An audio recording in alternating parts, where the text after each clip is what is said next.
This program is brought to you by Stanford University. Please visit us at stanford.edu. Please welcome our panelist and Stanford President, John L. Hennessy. Yeah.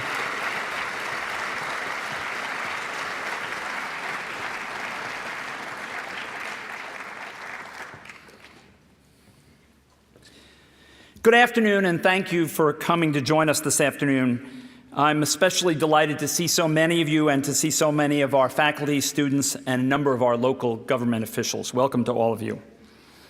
Stanford University was founded on the idea that we have a responsibility to advance and utilize knowledge for the greater community.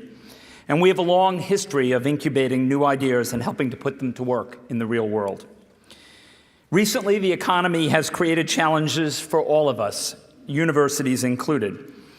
But we're here today to announce a wonderful story that demonstrates that even in difficult times, we can move forward, enabling universities to apply their vast knowledge and capability to help solve some of the world's biggest challenges. And certainly, energy is one of the most important problems we face. It poses a three-pronged dilemma. First, our dependence on foreign sources of petroleum undermines our national security. Second, instability in pricing and generally rising prices for petroleum endanger our economic stability and our competitiveness. Third, and most importantly, our large and growing use of fossil fuels around the world leads to global warming and threatens our ecosystem and our very way of life.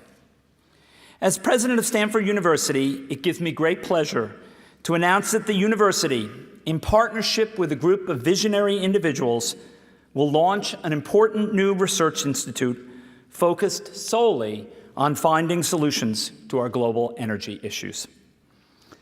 The Precourt Institute for Energy at Stanford will be an independent laboratory that will engage leaders in the scientific community across the campus and around the world, working to overcome all three aspects of the energy challenge. The new institute builds on efforts beginning more than 5 years ago to increase our research and teaching devoted to that global energy challenge. Over the past 5 years, through projects such as the Global Climate and Energy Project and other ones, we have increased the amount of research funding for energy issues by a factor of approximately 7 times. We felt, however, that these amounts were simply inadequate. We need to hire more faculty and recruit more top graduate students and postdoctoral students. With the downturn in the endowment and the resulting reduction in university finances, it could have taken a decade or longer to get to the level of investment that we believe is necessary. Fortunately, we found 2 sets of founding donors who not only were willing to support the effort, but who have urged us to develop a comprehensive program that has shaped our direction. They led the way with their vision, wise counsel, and gifts to make this new center a reality. Jay Precourt, undergraduate and graduate alumnus, and his family, together with Tom Steyer, graduate from the Stanford Business School and current Stanford trustee, and Kat Taylor, dual degree holder from our business school and our law school, are responsible for the creation of this new institute. Other donors, including Doug Kimmelman, Mike Raffato, and the Schmidt Family Foundation, joined, so that in total, we have already raised $100 million for this new institute. Thank you.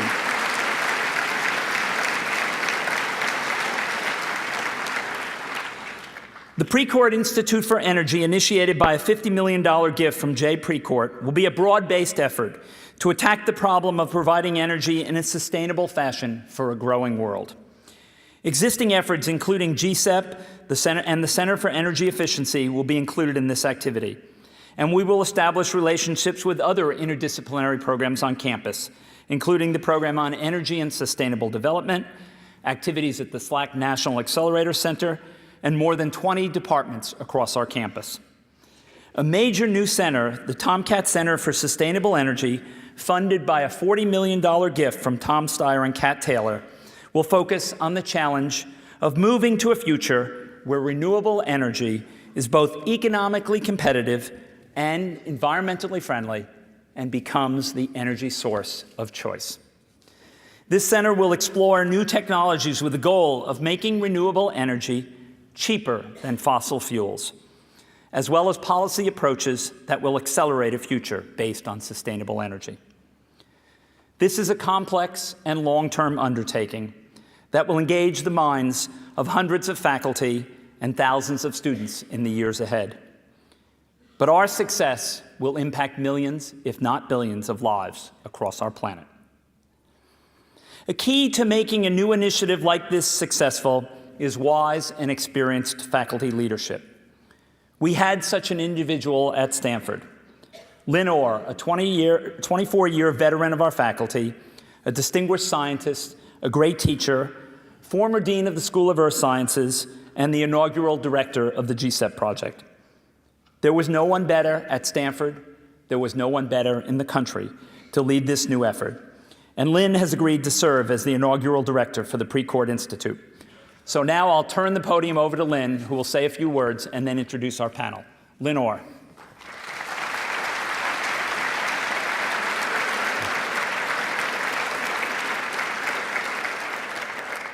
So John failed to note that my original appointment at Stanford was as a hasher at Encina Commons, and I did make it to the exalted position of head hasher at Encina Commons. So I actually do have some experience here. That was a long time ago.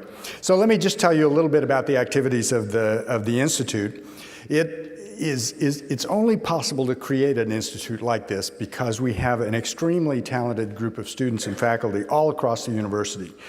Now, it's risky to count them, but I tried to do that. And according to my count, we have 136 faculty distributed among 21 departments. And our ability to do this at all really rests on those disciplinary strengths. They are an essential part of it. But we're trying to bring them together in a new way to work on problems that really cut across all our disciplines and allow us to add some strength to that substantially. So you can think of the new Precourt Institute for Energy as a parallel and a complement to the Woods Institute for the Environment.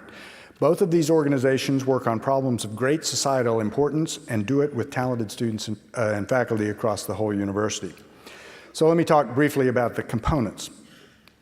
As John said, we will establish the Tomcat Center for Sustainable Energy. This recognizes the importance of moving to energy resources that have a much greater use of renewable resources like the sun. Energy from sunlight is abundant on the planet. About 6,000 times more energy arrives at the surface of the Earth than we humans use now. But we need to reduce the cost of converting that energy into electricity and other forms we can use. That's an area where our expertise in the fundamental science of materials can be put to work in a much bigger way than we do now. Let me just give you one example, and my faculty colleagues know that I could go on and on about this, but I won't. I'll be brief. We now have the ability to control material structures at very small scale, so-called nanostructured materials. We can use that control to make materials that have entirely new properties that allow us to move light in new ways, known as photonics, and turn light into electricity or to split water to make hydrogen. Research in these areas will allow us to find ways to reduce the cost of converting sunlight into other useful forms. Now, to make greater use of energy that comes from the sun, which includes wind and biomass, we will also need an improved electric grid that can manage widely distributed intermittent generating sources and demand at the user side of the grid. And technology breakthroughs are needed in energy storage, both at small scale for vehicles and at large scale for the grid. With better batteries in electric vehicles, for example, our use of imported oil could decline significantly. This new center will also allow us to work on a host of societal, economic, and policy questions that are also critically important. While we need technology breakthroughs, we also need to foster sustainable energy use through markets and the regulatory environments in which they work. An essential first step is putting a price on carbon emissions through a carbon tax or a cap-and-trade system, for example. But after that, we need to have markets that price energy in a way that reflects its impacts and better ways to help people understand how their own choices in energy use can contribute to a sustainable energy future. The existing Center for Energy Efficiency will be an important part of the new institute. It will continue its work on energy-efficient buildings and transportation and on the systems that link people to the use of energy. The earliest returns on investments will come from improving efficiency, and we've left ourselves a fair amount of room to do better on that score.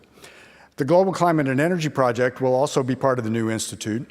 It will focus on breakthrough research across the full spectrum of conversions of energy from primary energy resources to some energy form that we can use, with an emphasis on reducing greenhouse gas emissions.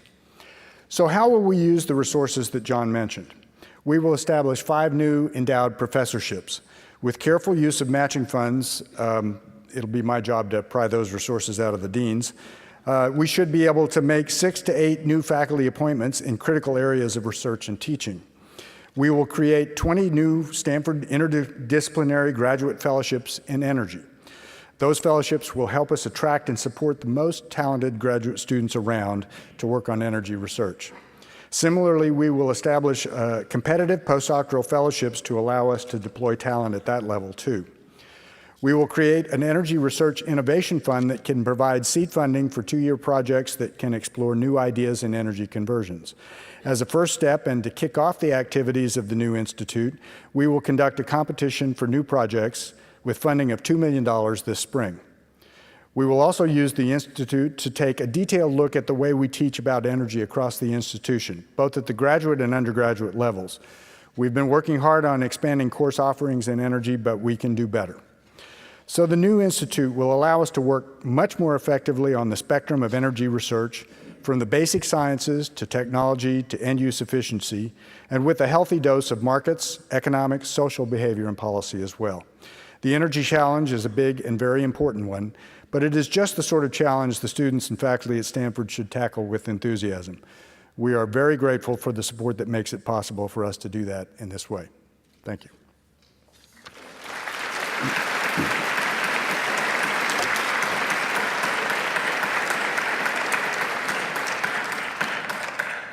Now, I suspect that you didn't all turn up to listen to me. So let me introduce the panel because they are a great reason to be here. They're a very talented group. So in alphabetical order, Sally Benson is a professor in the Department of Energy Resources Engineering and the director of the Global Climate and Energy Project here at Stanford. That was a job I used to hold, but we decided to go with somebody more competent.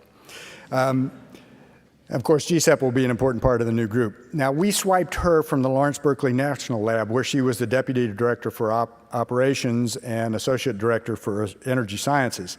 She definitely knows her way around the energy research, and hence there is no truth to the rumor that we hired her in retaliation for Lawrence Berkeley's piracy of Steve Chu from Stanford.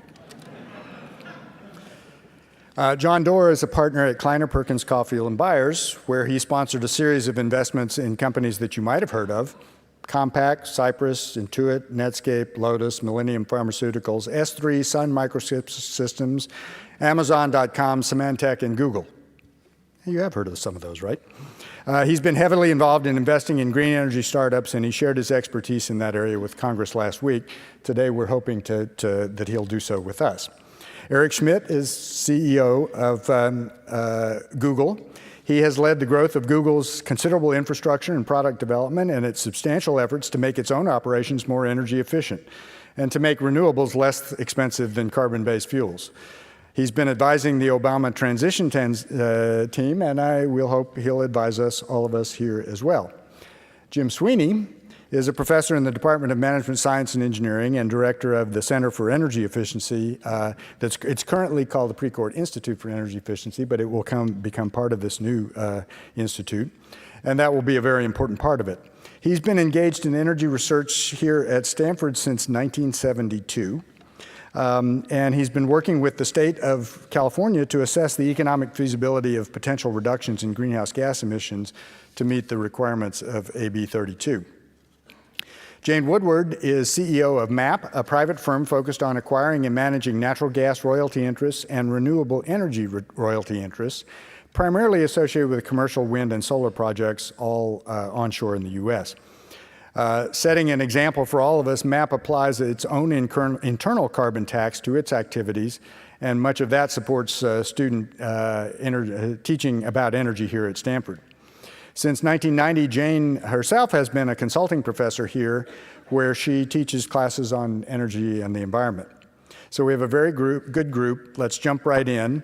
I'll begin with some questions to get the conversation started, and then we'll open the floor for questions from the audience. Now, I have admonished the group that for this first round, they get 5 minutes each. I'm sure that some of our participants can do that. I'm a little worried about our faculty. So therefore, Eric, I'd like to start with you. But you can stay there. I'm going to come join you over there in a moment. Well, Google has made very substantial investments in green energy for its own operations. Can you tell us a little bit about how your team made the business case for those investments? Well, I began by, I went to one of these seminars here at Stanford, and I learned that building efficiency was a big problem. And it occurred to me that we had a lot of buildings. So I called the people in and I said, what are we doing about efficiency? And they said, oh, no, not much. And I said, well, how much do you need? And they said, oh, a couple $1 million. Well, what's the payback? And they said, 18 months. I said, what? You're sitting on $2 million, 18 months payback, and you haven't told me? Oh, we just didn't get around to it, that kind of thing. Do it. So far, none of the energy efficiency things that we have faced have cost us in any material way because the payback is so quick. Why doesn't everyone understand this? Take your building, insulate it, put the right switching lights in it, and so forth, and you make money, right? Good, solid, conservative CEO principles. Pretty interesting. Well, so we did that. So then we thought, everyone's talking about energy. Is there a way where we could solve all the problems at once? Is there a way where we could solve energy independence, obviously national security, make a better future for us, reduce our dependence on foreign oil, invest in American jobs and American businesses, oh, and by the way, solve this enormous climate change problem? So we've produced, in fact, a plan. Using your favorite search engine, you can find it. It's called the Google Energy Plan.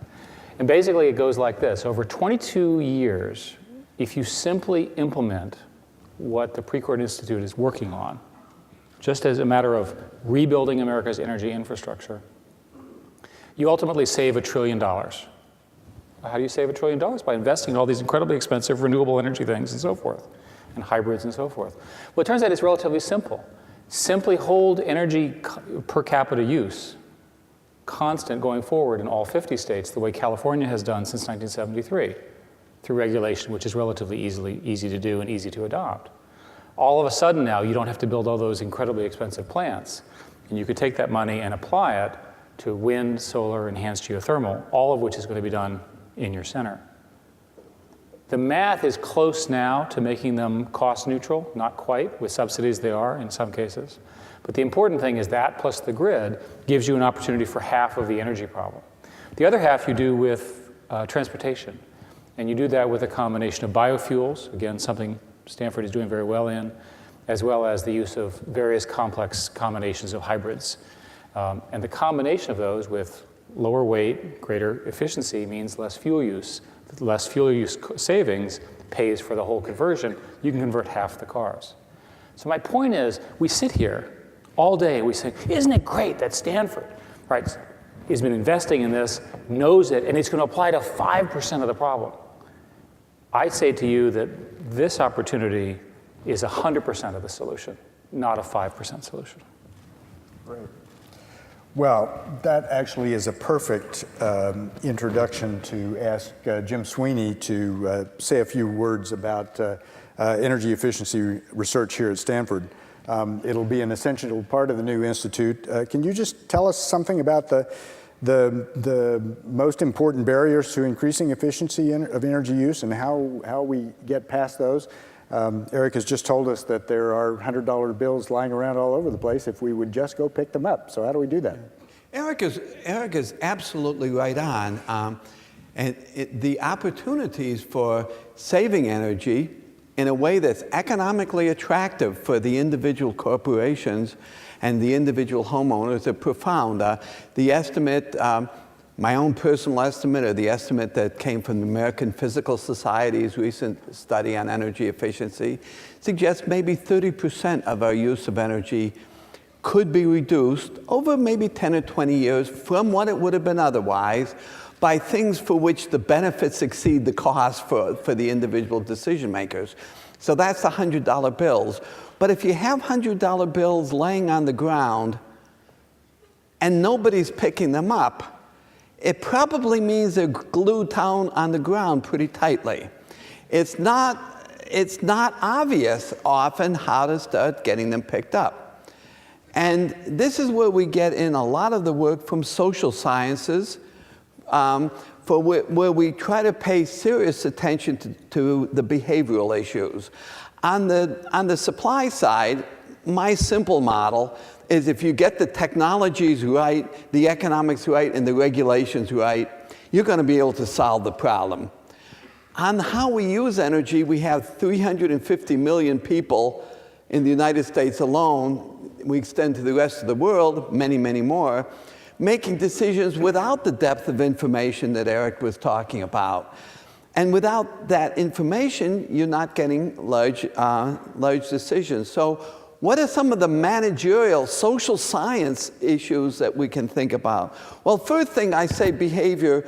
In a corporation, when we say behavioral response, what we normally mean is management. Actual management matters an awful lot for leadership within the corporations, is the example that we just saw.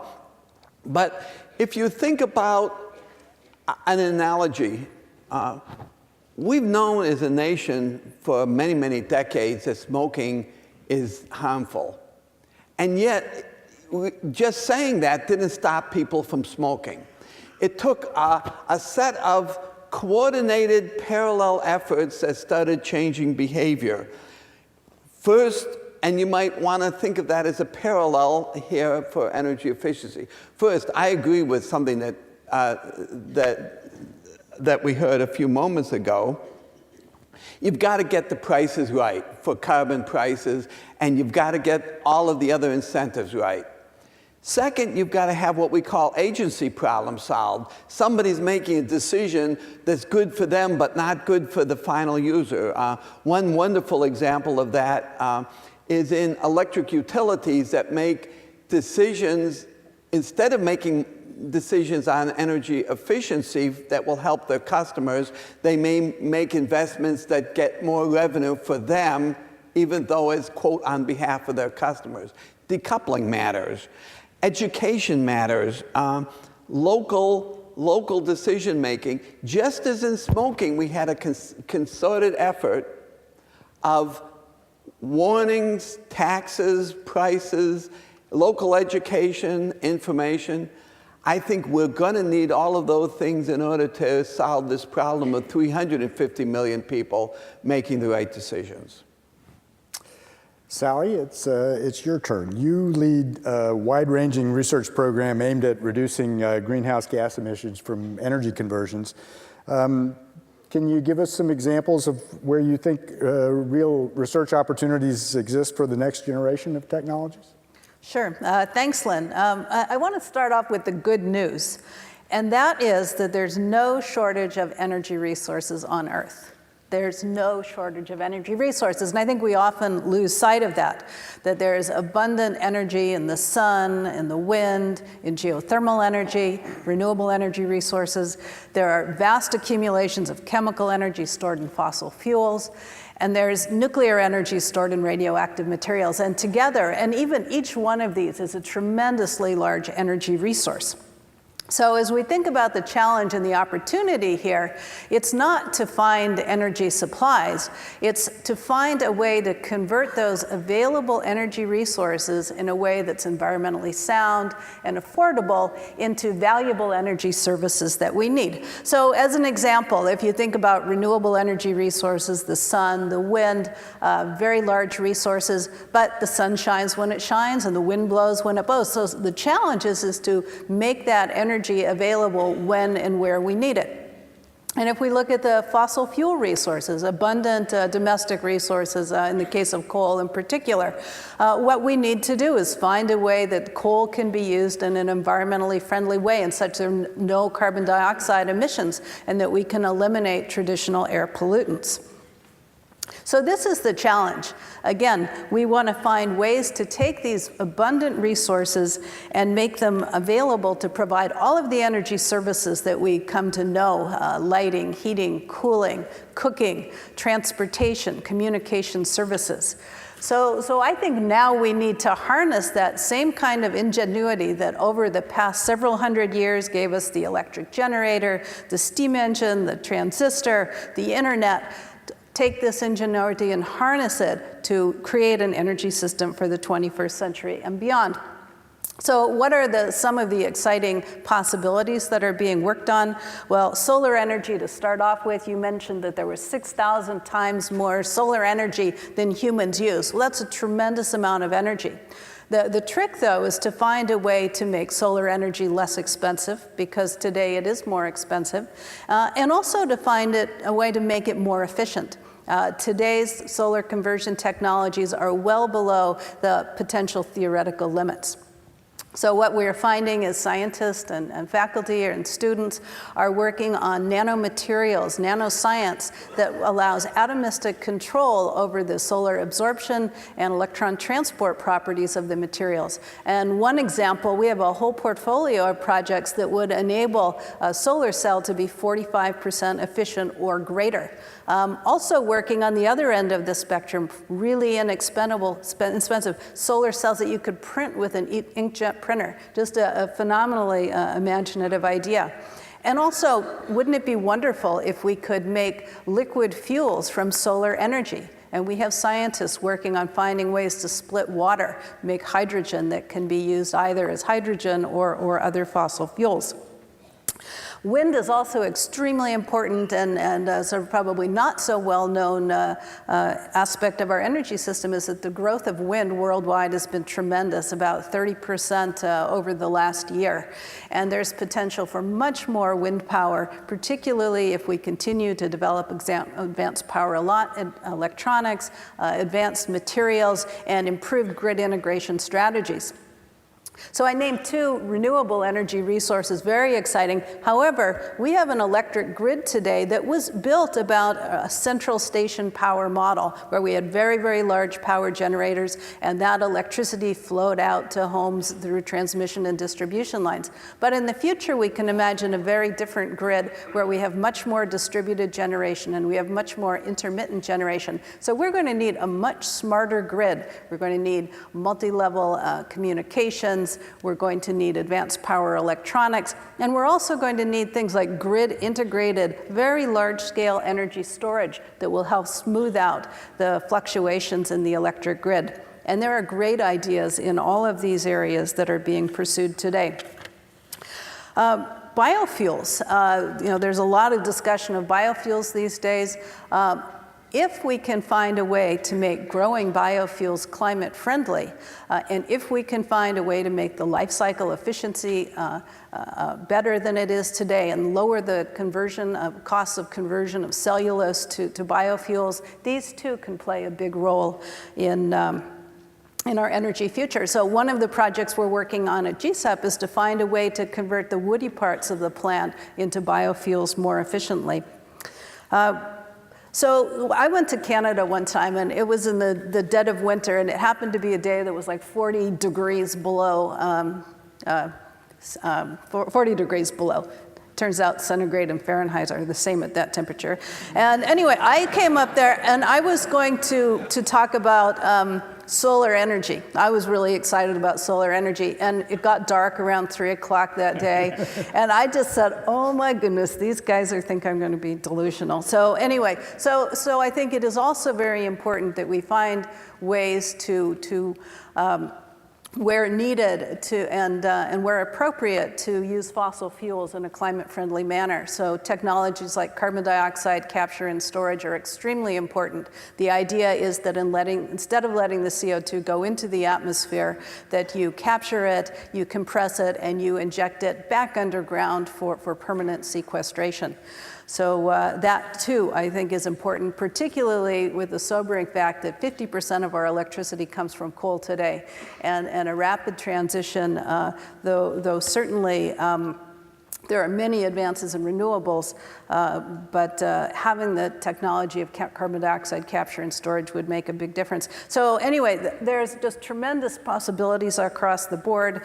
Energy research is perfectly positioned to take advantage of all of the recent advances in nanoscience, nanotechnology, molecular biology, communications. It's a really very ripe time and very exciting, and I can't wait. Good, thank you.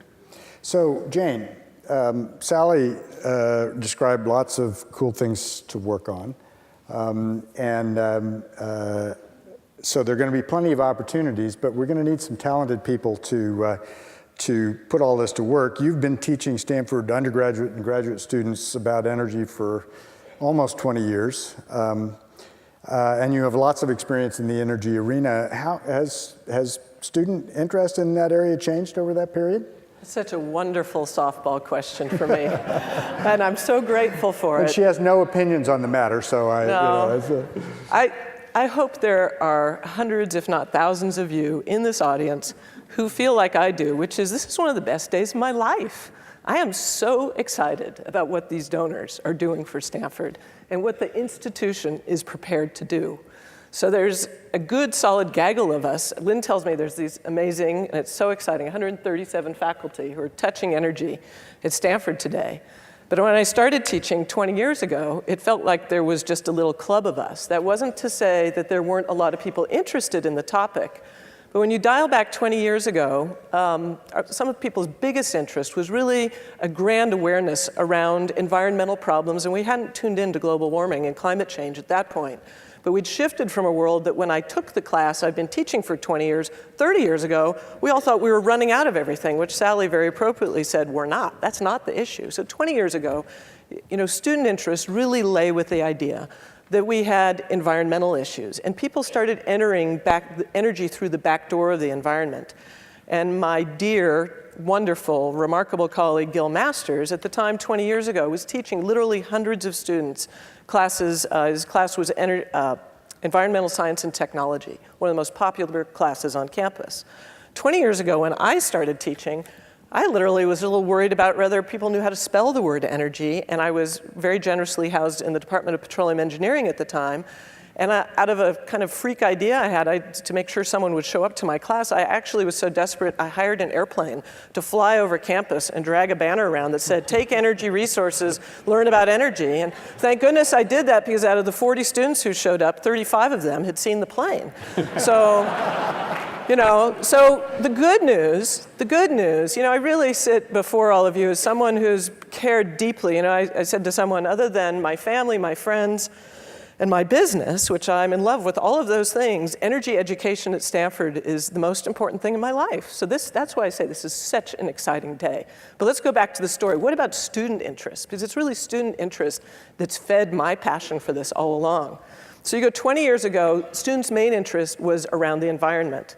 I'd say 10 years ago, student interest started to move to really starting to come to grips with the fact energy is not just a resource like oil or the sun, and it's not just the cold beers and hot showers that Amory Lovins talks about as energy services, it's just how they're all connected. So I think 10 years ago, I really saw a group of hardcore students, maybe about 50 of them a year at the most, maybe closer to 25, it's hard to look in the rearview mirror, who were really interested in energy systems. Today, from an interest level, there's huge interest on campus, largely driven by kind of oh my God, there is really no higher calling in life than to figure out how we're all going to respond to climate change. And it doesn't take rocket science to realize that the most important thing we can do is look at the engine of our problem of climate change, which is how we use energy. So that's where student interest, from my point of view, lies today. When you look at how many classes over the last 20 years, and what's the composition of those classes been?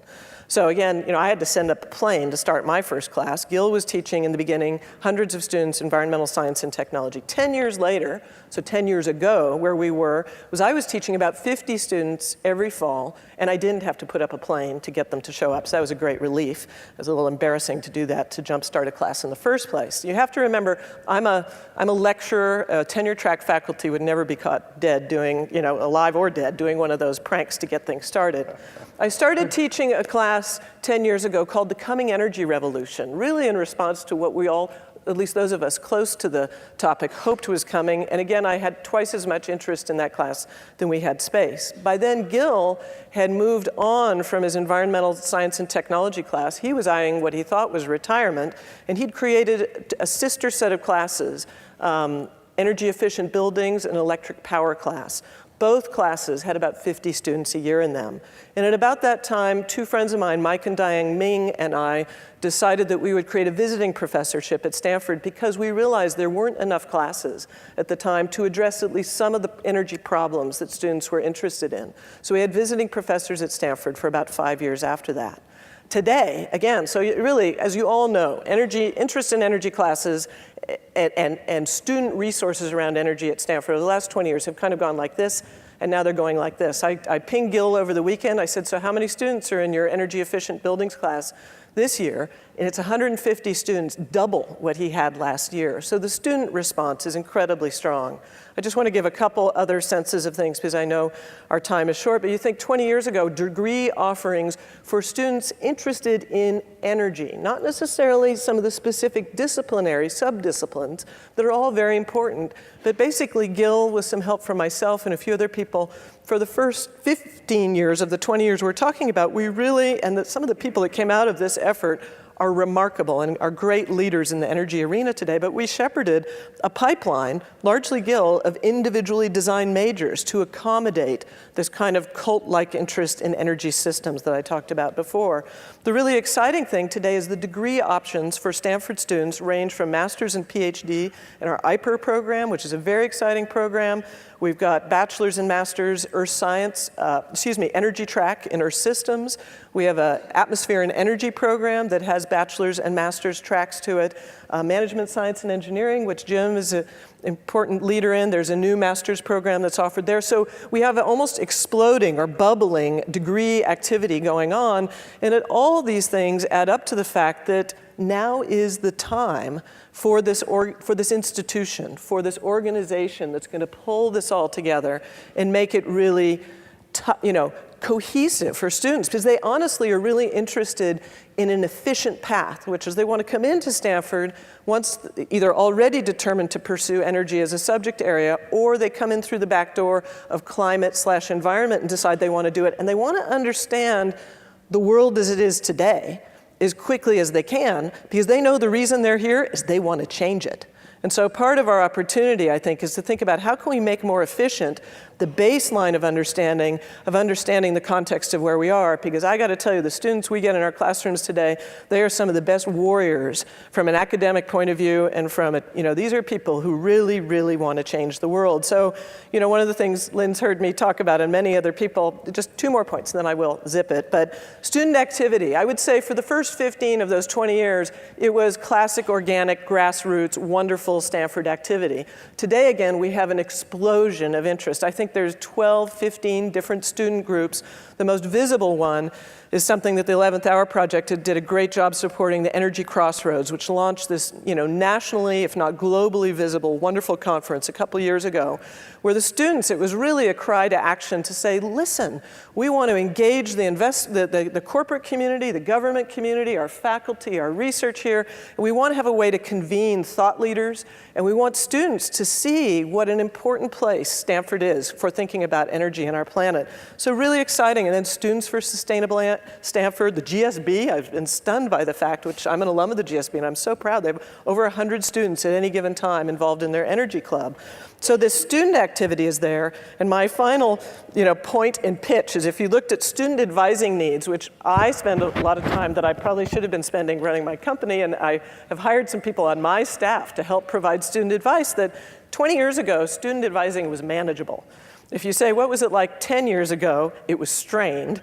Today, I say with a huge commitment to help Lynn solve the problem, it's insufficient. The interest in getting advice of how to go and make a difference is just, a huge appetite out there. And again, this great institute, I'm very confident, can help meet those needs.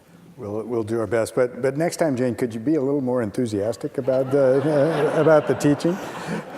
Sorry, folks. So John, Jane's got lots of smart students who are ready to go to work here, and you've been actively engaged in investing in green technologies over the years now. So how do we make it possible for green energy to grow to be a much bigger fraction of the energy we use? Are we doing enough research? Are we doing all the things we need to do to make that happen? Well, the answer to your question about enough research is no, we're not doing enough. The answer to your question about how we get it to be a lot bigger is one word: it's economics. I like to compare energy to the internet. The internet, 15 years after the first browser, is by some measures about $1 trillion economy, and there's 1.2 billion users of the internet. Well, energy is a $6 trillion economy, and there's 4 billion users of electricity. So I like to say energy is the mother of all markets. And if you won't agree with me on that, perhaps you'll agree that it could be the largest economic opportunity of the 21st century. Now, if you look at our energy system as a whole, a couple things stand out. One is that for the United States, 6% of our energy comes from renewable resources: wind, solar, we mentioned those. 30% of our energy is purchased from outside the US, fossil fuels. And so in 2007, last year, we borrowed over $1 billion a day to purchase energy for the US needs. Or as Al Gore likes to put it, we've been borrowing money from China to buy oil in the Middle East, to burn it in ways that are harmful for our planet. That's borrow, buy, burn. Every part of that has got to stop. So the key to making energy a lot bigger part of our future is to make sure that the preferred outcome is going to be the profitable outcome, because then it's more likely to be the probable outcome. And I think what's at stake here is whether or not the United States, and even Silicon Valley, is going to be the worldwide winner in the next great global industry, which is going to be green technologies. And that's not at all clear. If you looked at Kleiner's investments, we've made 5 investments in Germany because there's centers of technical excellence there. If you list the 30 leading companies in solar, wind, and batteries, the US occupies only 6 positions. Make that same list for the internet, and it's nearly a clean sweep. So the way to do this, the way to get it done, is to get this institute going at Stanford, make sure we make the right investments, and then have the right incentives so that we accelerate innovation. We're only going to get there with that combination of investments, incentives, and innovation. Great, thank you. Well, Eric, John has given us an admonition that we needed to think about the economics here, and but Google's had an initiative to try to figure out how to make renewables less expensive than carbon-based energy resources. Can you talk a little bit about that initiative and what you hope to accomplish? Well, I completely agree with John's comment about incentives. If you think about it, if you had a choice of something that was both renewable and less expensive, you would clearly choose it. If it were the same price, you would also choose it. The issue is it's today more expensive. A good example here is in automobiles. With plug-in hybrids, you really do start getting the life cycle long enough and the savings good enough that they become economically viable. From our perspective, we're actually investing in companies, and in particular, some of the companies that John talks about, to try to get the market started around solar, wind, and enhanced geothermal. There are many, many new technological opportunities before us, and they need capital and they need a market. In order to kickstart it, you need the students, you need the researchers, you need the capital, and you need the market. And the quicker we can make that cycle happen, the better. I'd observe right now that we have an awful lot of people who are unemployed or concerned about employment or so forth, especially in the construction industry. So why don't we figure out a way to get them to insulate homes and insulate buildings, because it's a good job for them. There's a lot of things that we can do right now, because every day we waste is a day lost against this insurmountable problem of climate change 30, 50 years from now. Sally, you know, if we're really going to use plug-in hybrids in a big way to make a significant dent in emissions of CO2, for example, from transportation, and transportation is a tough one in terms of CO2, what do we have to do that? Yeah, well, I mentioned earlier that 50% of our electricity in the United States comes from coal. So that if we are today to simply switch to plug-in hybrids, whereas there might be benefits in terms of traditional air pollutants and so forth, it doesn't really change the amount of carbon dioxide that would be emitted to the atmosphere by that alone. So really what we need to do is work on this project to decarbonize the grid, to make more electricity with less carbon. So we talked a lot about renewable energy. So the more renewable energy we can put on the grid, the better. I also talked about carbon dioxide capture and storage.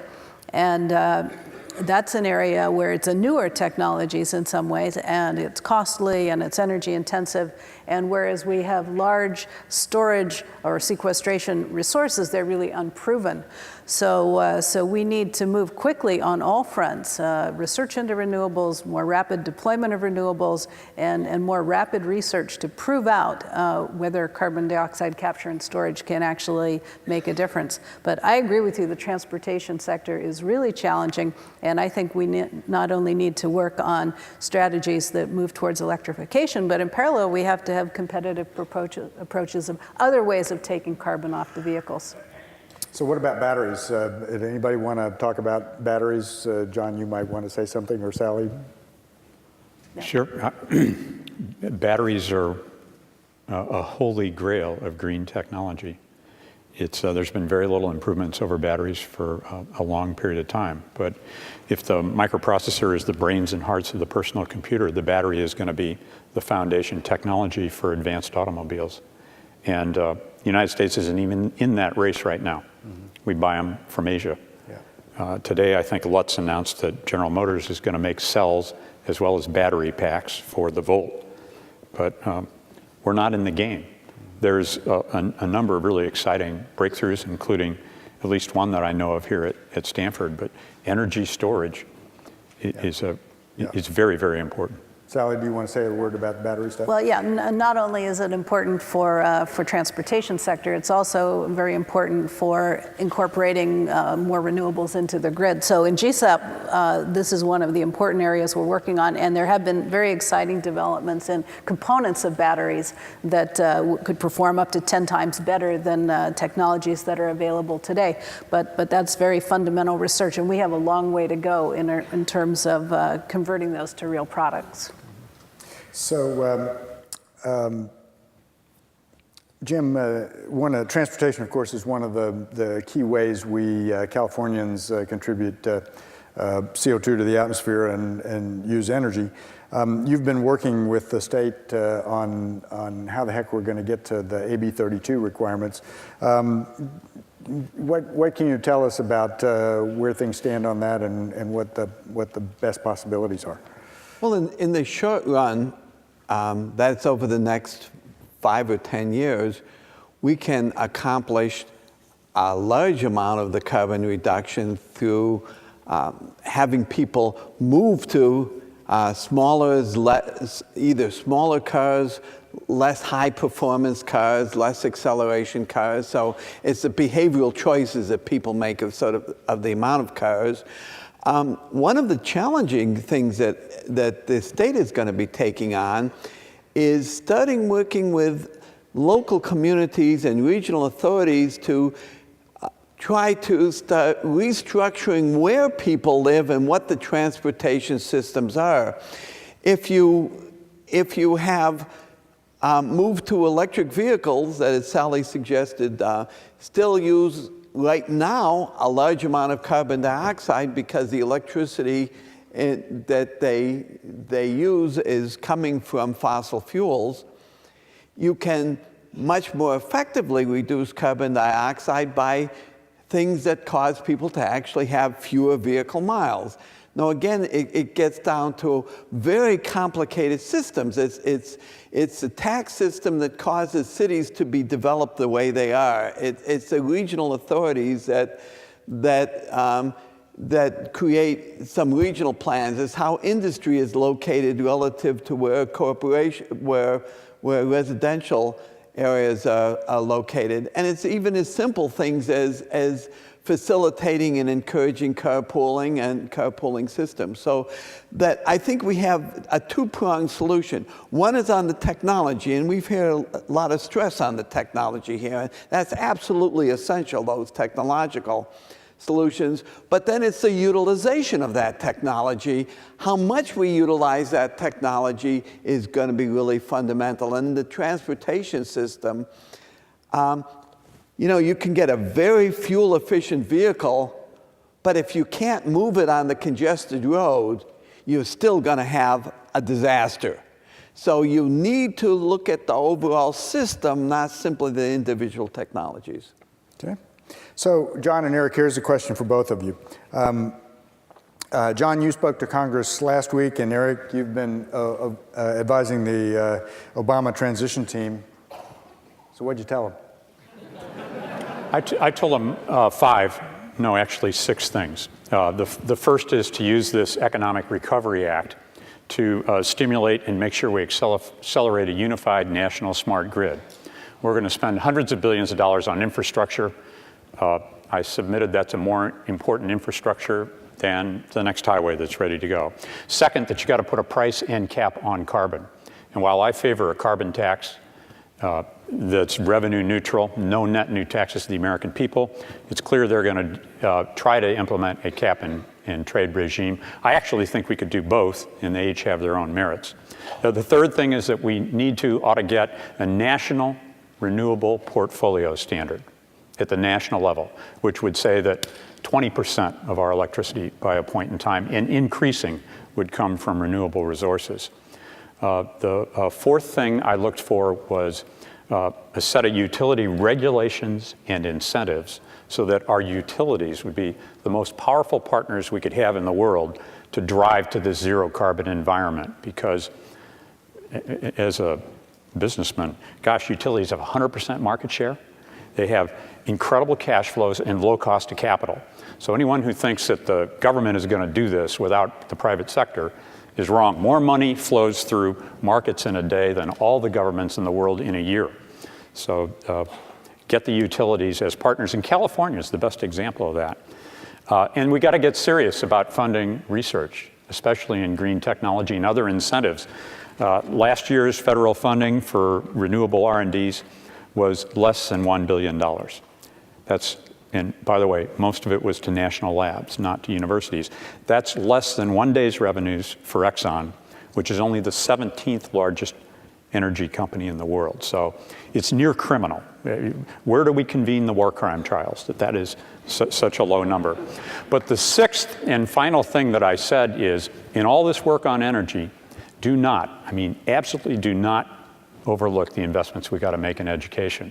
Whether it's doubling the number of high-quality charter public schools so that all kids got a chance at a good education, whether it's figuring out a way to double the number of kids who come from our high schools who want to study engineering and the sciences, or stapling a green card to the diploma of every graduate with a degree in engineering or sciences so they can stay here. We got a great national strategy. Let's bring them over here, train them, and then make them leave.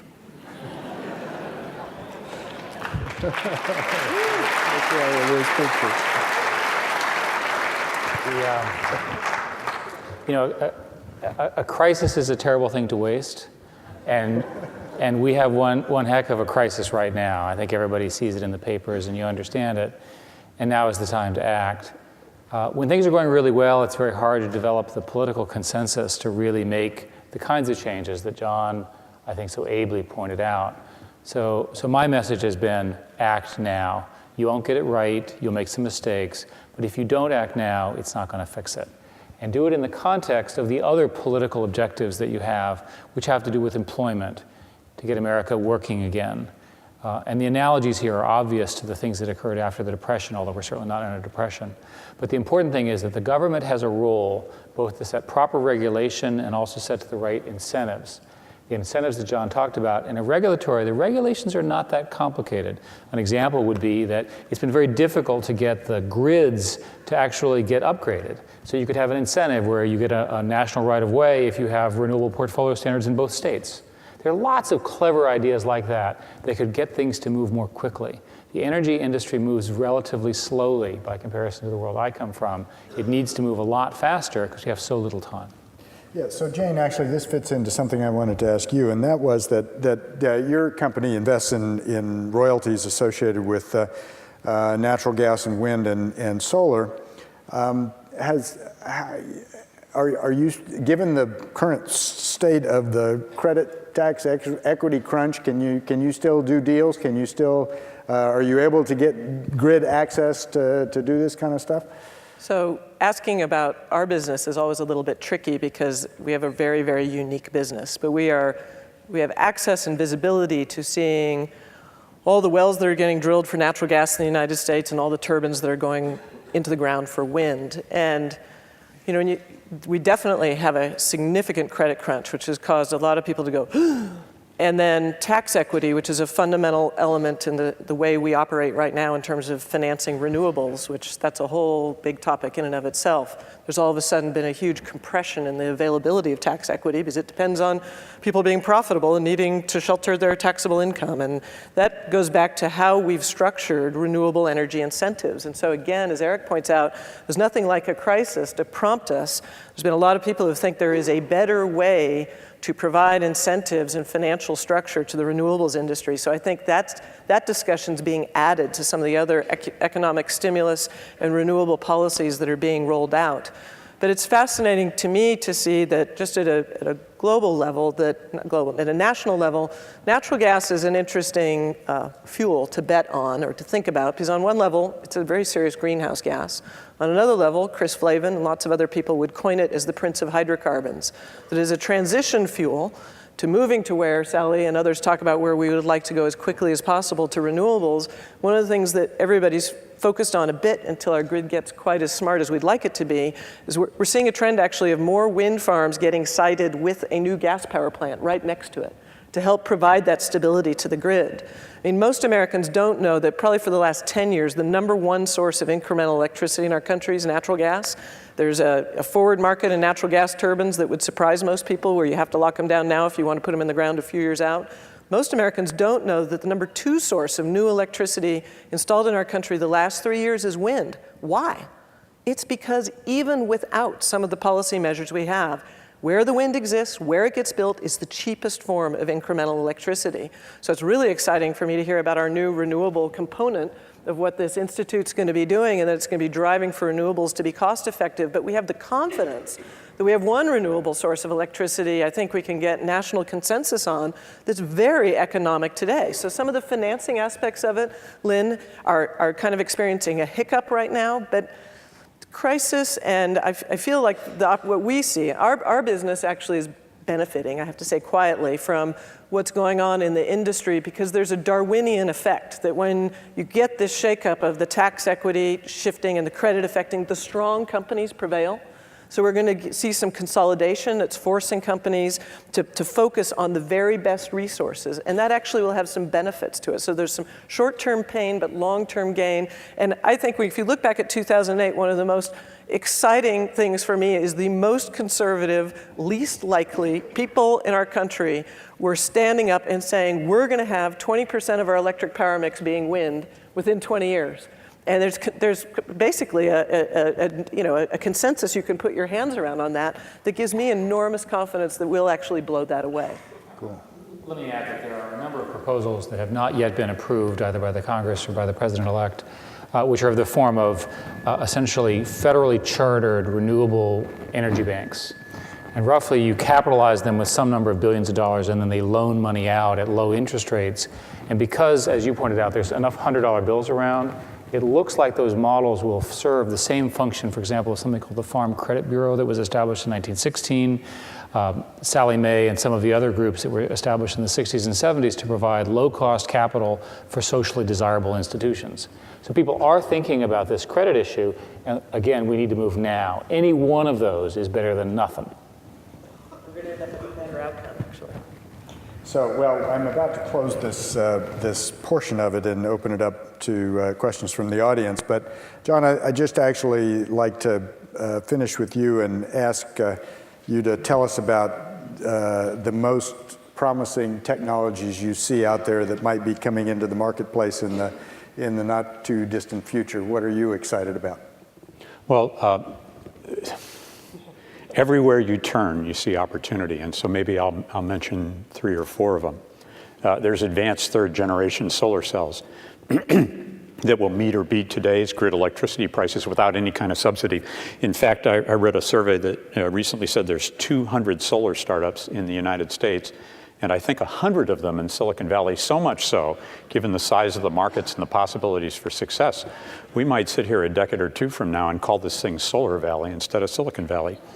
There's new wind turbine designs that can achieve demonstrably 2 or 3 times the BETS limit, which would dramatically change wind economics. There's a project to take millions of tons of municipal solid waste stream and use anaerobic digestion to, instead of sticking it in landfills, make electricity and syngas and even fertilizer. Instead of taking the CO2 and sequestering it under the earth, capturing it, pumping it down there, there's entrepreneurs who think they can use it as a valuable ingredient in products and then go sell a better cement or building countertop or roof tile.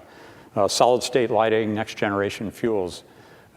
Everywhere you turn, we're confronted by insurmountable opportunity. And the one thing I'm optimistic about is I think entrepreneurs always do more than anyone thinks possible with less than anyone thinks possible. And this is ground zero for entrepreneurs and the interaction with industry and the university. That's what happened in electronics and in the internet. And I hope the Institute will make it happen in energy. So are any of you students inspired?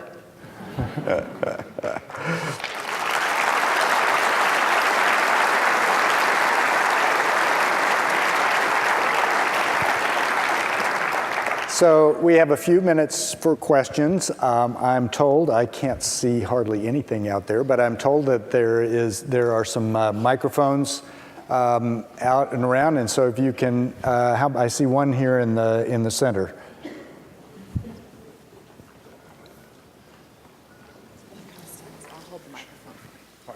Yeah, a question for Lynn about the scope of the Institute. So there's plenty of work to be done, from basic science to policy, and in the middle, companies like National Semiconductor, where I am with Solar Magic. Where do you see the bulk of your attention being? You're going to be working with large companies or feeding startups or supporting policy thoughts? Well, there'll be a big technology component. And I should say, for all of my faculty colleagues who are in the audience, one of my first jobs is to come talk to all of you. So you'll be hearing from me as we try to work all this out. We also hope that the Institute will provide a better way to make connections between companies and researchers all across the campus with the full spectrum of activities that go both from the policy side and the technical side. Given our location in Silicon Valley, with all the technology components here, I think you can expect to see that that's going to be a big part of it. But we'll be counting on all of you to help us figure out how to do this and how to do it well.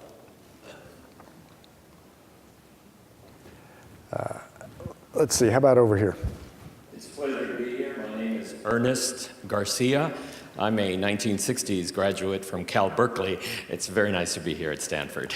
I knew that would get a chuckle.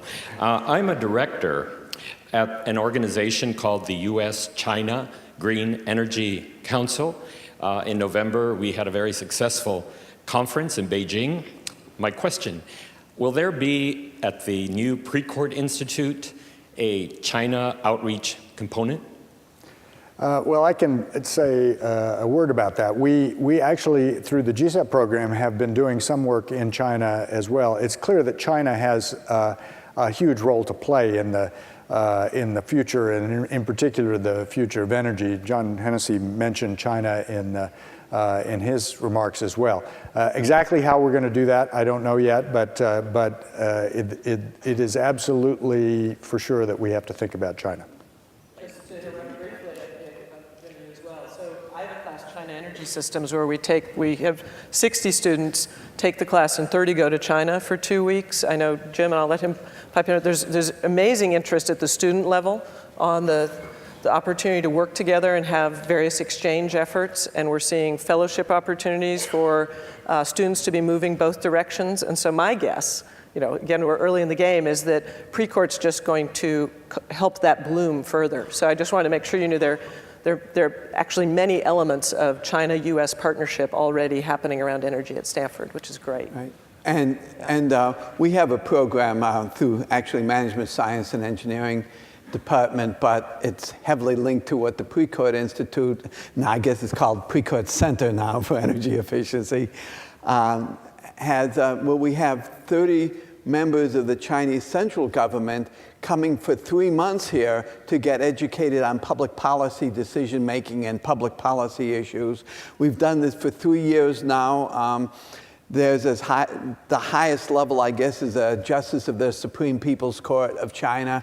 We have people, many division directors. So that's an ongoing program. We have a group of people who are just arriving later this month from one region in the east of China, 30 people who will then go through regional development, educational systems, and a lot of work in energy efficiency as all part of what they're doing.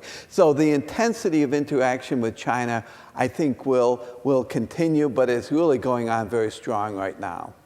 Okay, so we'll go over here. Okay, so much of what I've gathered from the panelists is that in order to achieve the best solution, you need to achieve a whole systems solution. But private companies often operate in a very independent fashion, and I'm wondering if you can have any advice on how can private companies successfully approach the energy and environmental issues that we face from a whole systems perspective. What's that? Well, what's interesting is startups are most successful when, in fact, they focus and they don't try to solve everything, but they can exploit an opportunity within a system that's reasonably well thought out, and then grow into it and then become very successful. When I think of it as the inverse of your question, which is the problem is not systems thinking at the private company, but rather at the regulators. So, for example, everybody's excited about wind power. There are issues about the distances that you can transmit that power and the costs and so forth. And you start getting into these complex regulatory discussions where they literally don't have a spreadsheet of all their costs, transmission, and so forth and so on.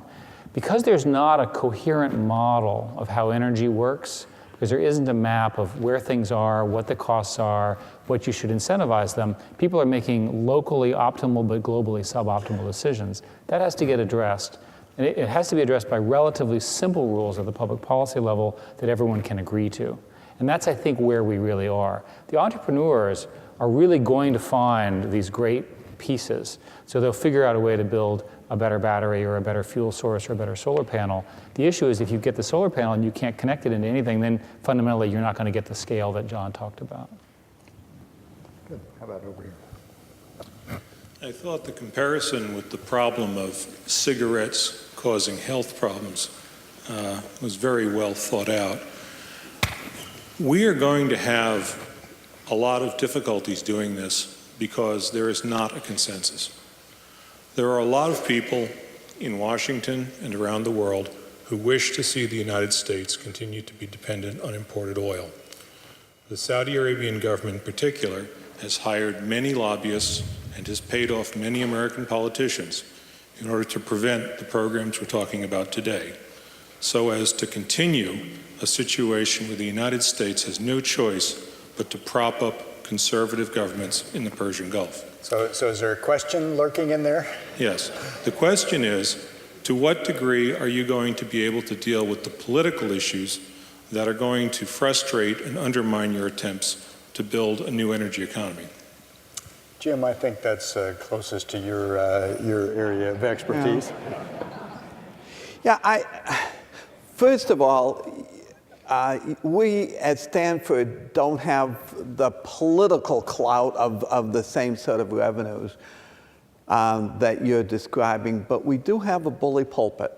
We have the power of ideas, and the power of ideas is very, very it can be very, very influential over time. And you think about what we do is the power of ideas. It's the power of ideas of the students and the faculty, people who get educated, go to the various companies, go to governments, and starting understanding those various issues. That, I'm willing to bet on the power of ideas over the power of the Saudi Arabian money any day. Okay. Oh, wait a minute. We have. Can you get down here to the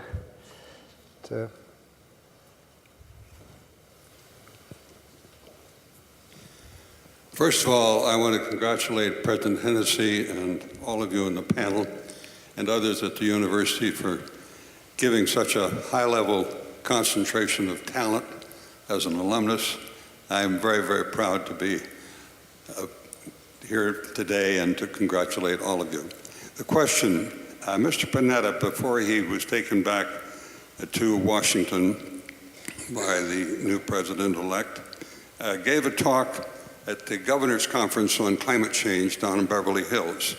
He talked about oceans and how oceans affect climate for over 60% of the world's population that lives within 100 miles of an ocean, which brings to mind to me, living in the Bay Area and the Golden Gate Bridge, and in Australia with the heads outside of Sydney, that we have a tremendous, and you referred to wind, power that we're not adequately using.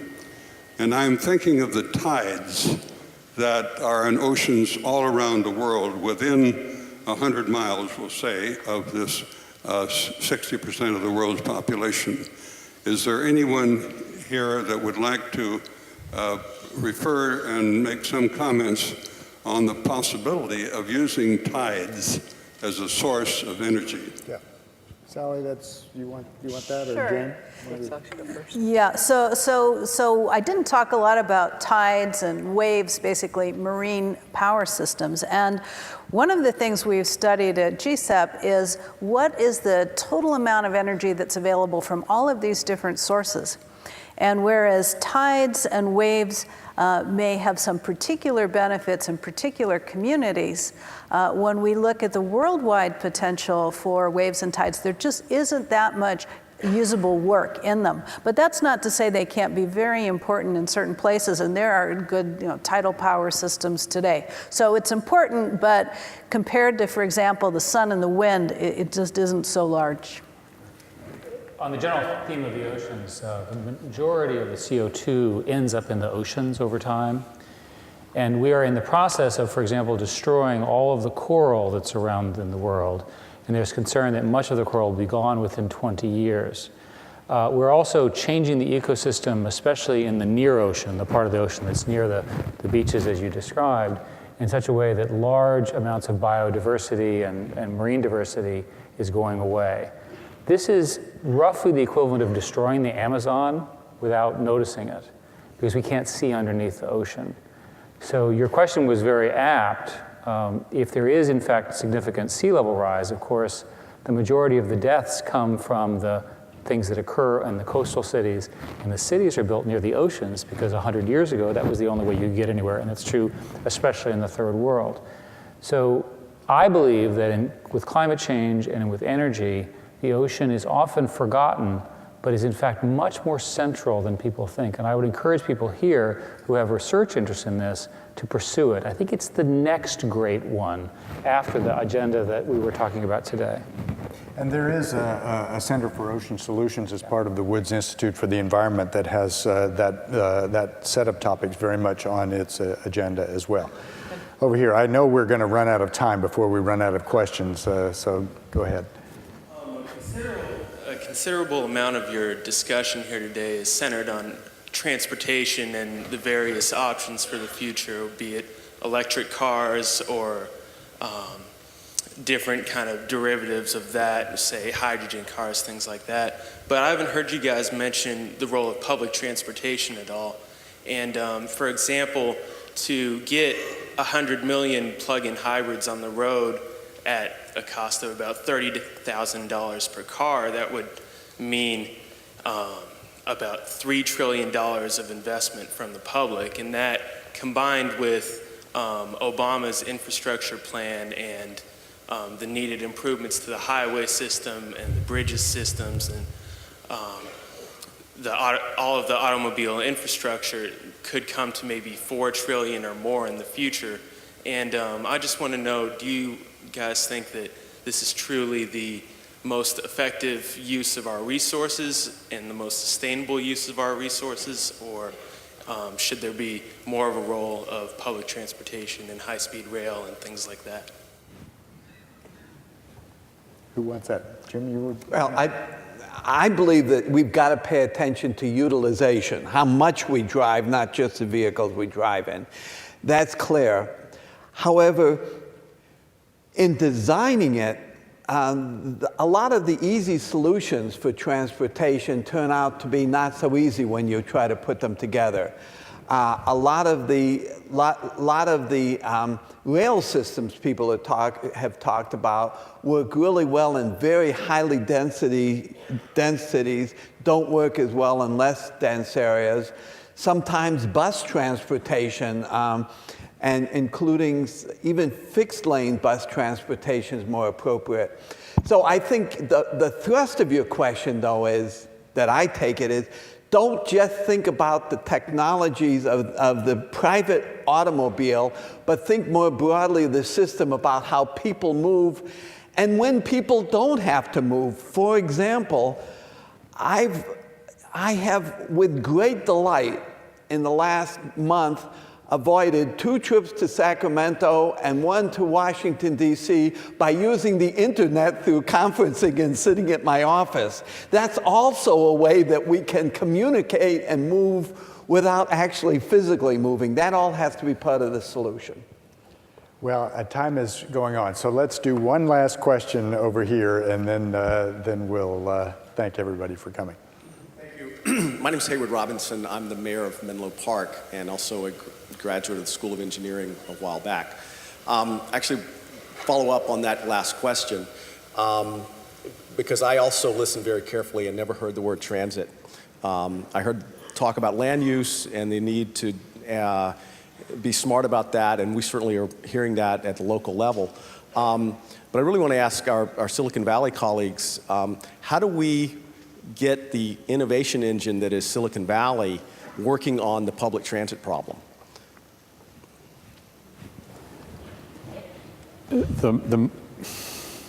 I think there's lots of entrepreneurs. There's technology entrepreneurs. There's urban entrepreneurs, urban design entrepreneurs. There's policy entrepreneurs. And this is such a multifaceted opportunity and challenge that I believe we've got to be very systemic about it. And my particular passion is climate and climate crisis.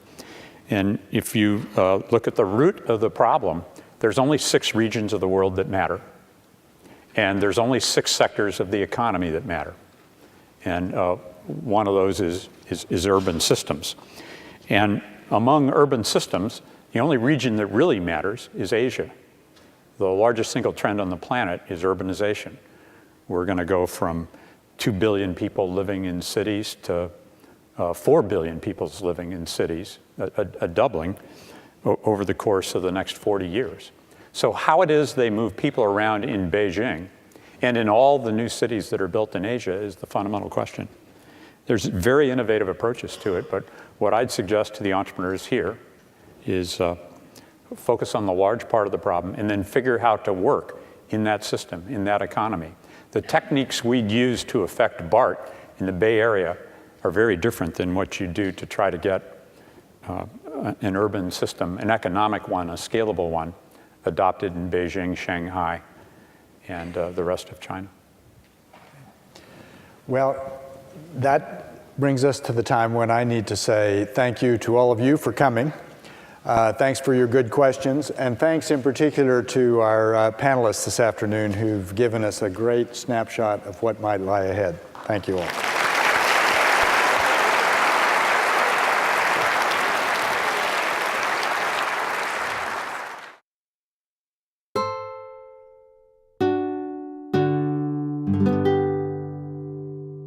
The preceding program is copyrighted by Stanford University. Please visit us at stanford.edu.